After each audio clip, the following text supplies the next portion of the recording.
paano ang tamang pag-set up sa YouTube channel guys sa settings. So punta tayo dito sa Chrome. So i-search niyo ang YouTube Studio. YouTube Studio.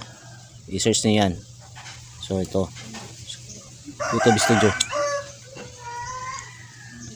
So dito tayo magsi-set up sa YouTube Studio. So kailangan pag nakabot na ka na dito, login ka. Ito, login.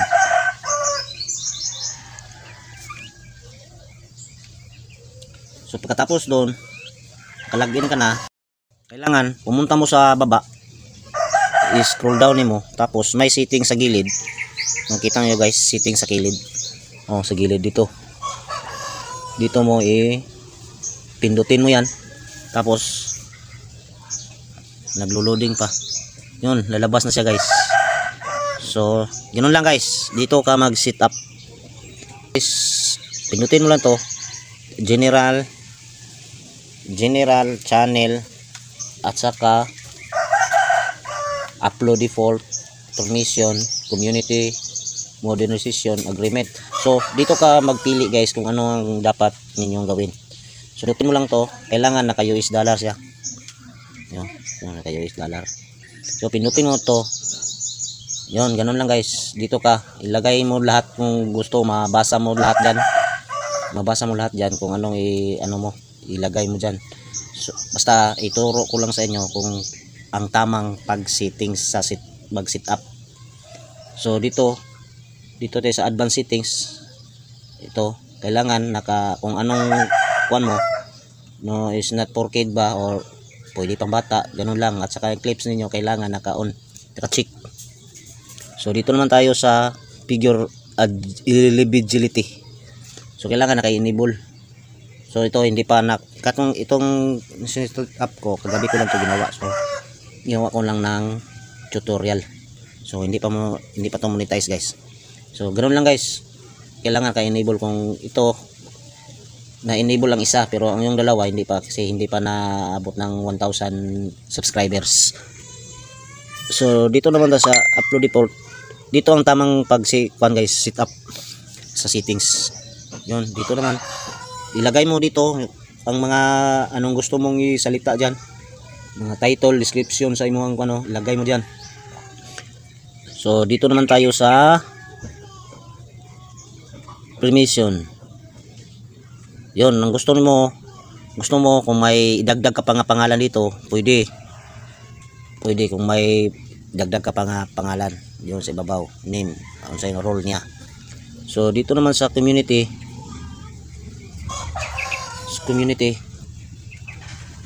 wag mo lang galawin diyan, sa akin hindi ko na ginalaw. Dito naman sa default, so kailangan naka-comment on or moderation none or naka-basic siya. So ganun lang guys. So at kung matapos ka na guys sa pag-setup, kailangan yung dito may close at saka save.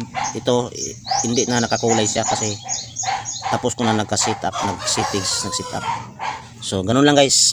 Ilagay natin dito sa no, depende sa inyo kung pambata ang inyong channel. Sa akin ay hindi pambata. No ang nilagay. No ang nilagay ko.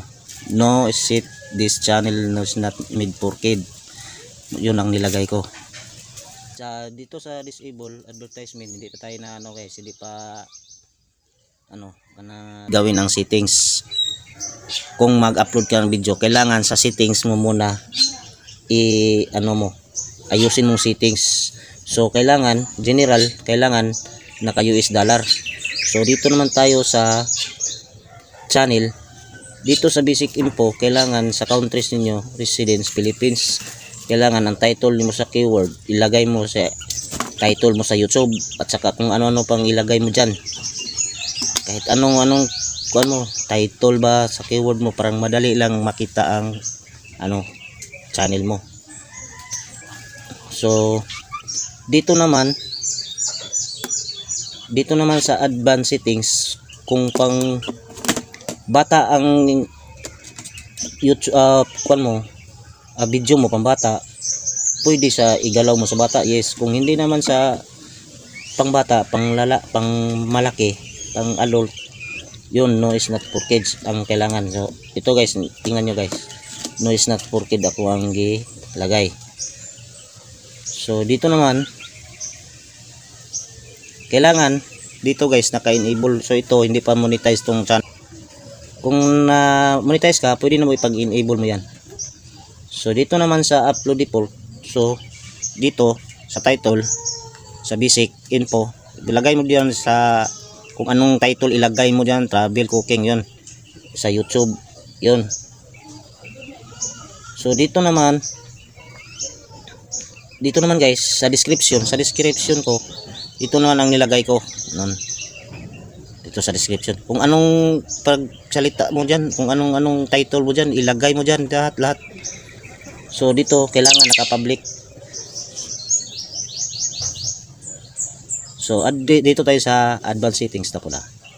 So sa advanced settings guys, kailangan kategory nimo education ba or okay lang katawaan ba, kataunon ba o seryoso. So mag-tutor man, pwede butang mo diha education. So license standard YouTube channel o license. So is pwede US yung kailangan naka-show ni siya. So comment naka-on, kailangan naka-on ang comment. O doon basic, okay na, wala na akong ginaban dyan guys. Dito sa permission, depende sa imuhang ilagay dito guys, kung sinong mag-handle sa kung anong role niya, ilagay mo dito kung anong role niya. Kung hindi, wag na lang. So dito naman tayo sa community, yun. So yun lang guys, kailangan like, share and subscribe. Thank you.